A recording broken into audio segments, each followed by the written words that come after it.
What up, YouTube? Ed, WeskerGriff, coming back with a PSA reveal video. Got my cards back from Mike O. He does group submissions up on Facebook. I'm going to leave the link down below to his PSA grading group. But Mike always goes above and beyond with the submissions. He does an incredible job. And really glad to have the cards pop and come back. I've been waiting for this for quite a while. This is, like I said, from the July submission. So PSA's been crazy busy recently with a ton of orders. But let's get into it. So overall, I know most of the grades for these cards. Mike did send them over, so there's no big spoilers here for me. There's a couple cards that really made my submission, so I'll go over those. But overall, I'm really happy with most of my grades. So let's get into it. The first card here is kind of an oddball card. It is from 1996, Kenner. It's a start and lineup card of Jim Eisenreich, which came back a mint 9. I had this card. I bought this start and lineup when I was a kid. And start and lineups were hugely popular in the 90s, also the 80s as well. But when I was growing up in the 90s, start and lineups were on the rage. I remember a lot of my local card shops used to have more start and lineups than sports cards. But Jim Eisenreich was a big member of the 1993 Phillies that are really beloved here in Philadelphia. So I looked this over in my binder and it looked pretty good. And it came back a 9, so I'm really happy with that grade for this card. And I looked it up in the database. This is actually a Pop 1 with none higher. So that's really, really cool. Nice. The only one graded a 9 or higher. So Jim Eisenreich. This next card was a little disappointing. This is Jared Goff from 2016 Panini Donruss Optic. This is a purple. It came back a mint 9. I have really horrible luck with Panini products, pack pulling rookie cards and sending them in for grading, because this is probably like the 5th or 6th key rookie card that I pack pulled from a Panini product that came back a mint 9. I never seem to get any 10s on Panini products. I don't know what it is, but I just always have bad luck in regards to that. But Jared Goff, I sent this back in July, and obviously Jared Goff is tearing it up now for the Rams. So regardless, it's still a valuable card and a nice card to have. So this will be staying in my collection. Won't be going anywhere. Won't be going anywhere anytime soon. So cool card, Jared Goff, rated rookie. This next card is one of the cards that made my submission. This is the 2011 Topps Update Jose Altuve, which came back a gem mint 10. So if you guys have been watching my channel, you know recently I picked one of these up and I mentioned that I had one out for grading, and it came back a 10. So I now have 2 gem mint 10 Altuves. So I'm extremely happy about that. Love that. Then next is from the Living set. This is Scott Kinnery. Came back a gem mint 10. So extremely pleased with that. I sent several Kinnerys in this order, and basically I was just trying to get at least 110, and I did manage to do that because these Topps Living set cards are extremely difficult to get gem 10s on. They're very condition sensitive cards. So happy to at least get 110 on Scotty Jetpacks. Then next, this is a 2012 Topps Update Trevor Bauer. If you look at Trevor Bauer's numbers, he's always one of the leaders in WAR, which is a popular sabermetric that is on the rage.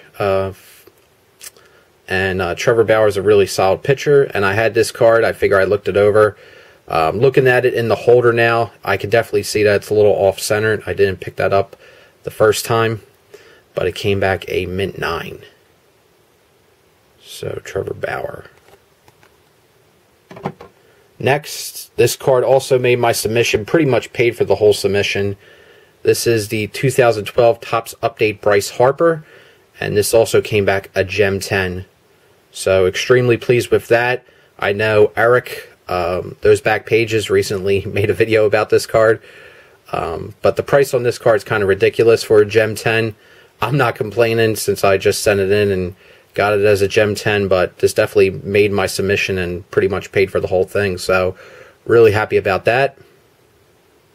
So nice update of Bryce Harper. This next one is a living set, Manny Machado.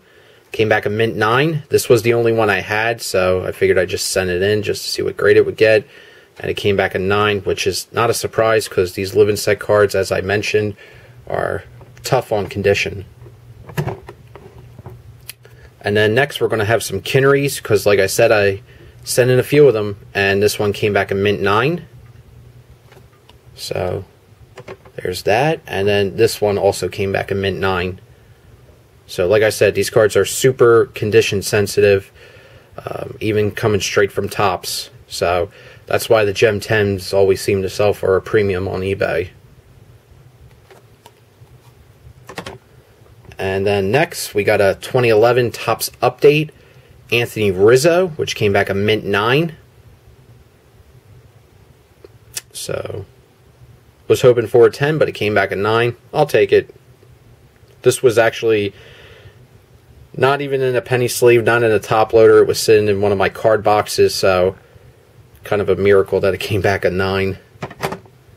And then next, this is from the small submission in September. This is a 2018 Topps Chrome Freshman Flash, Austin Hayes. Came back a Gem 10. So that's nice to get that in a Gem 10 slab. And then we got, I sent this in as well when Kevin Gausman was really tearing it up for the Braves.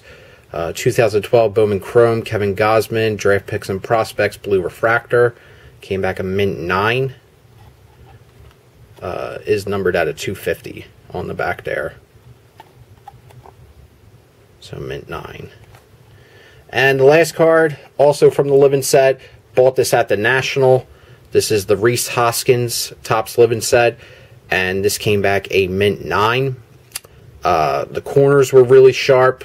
Looking at it, I knew it was a little off-center, but I felt it was worth gambling on. So it came back, as I expected, a mint 9. I did not expect a 10 on this, so I'm not disappointed at all. The Gem 10s on Rhys Hoskins for the living set are quite expensive. Last one I sold, I think sold for like $110, $115. So it's a pretty pricey card, and it's pricey in my opinion because it's very difficult to get it as a Gem 10. This was one of the first batches. As you can see, it's number 4. This is one of the first batches of cards that Topps made for the living set, so I feel like a lot of them have more condition issues than normal. But as you can see in the slab here, it's definitely off center, left to right. But it came back a mint 9, so I'm happy with that. I'll take it. That's for the PSA. And also have a few purchases. Mike included this in with my PSA order, so I figured I'll show it in here as well. This is from the Tuesday night auctions. We got the Sapphire here of Adam Jones. We got a Rafael Devers rookie. We got a purple Chris Davis. We got another Sapphire of Mark Trumbo. And we got another Sapphire of Mark Leiter Jr. And then we got this really cool Topps Now Rookies of the Month, Andrew Benintendi and Rhys Hoskins.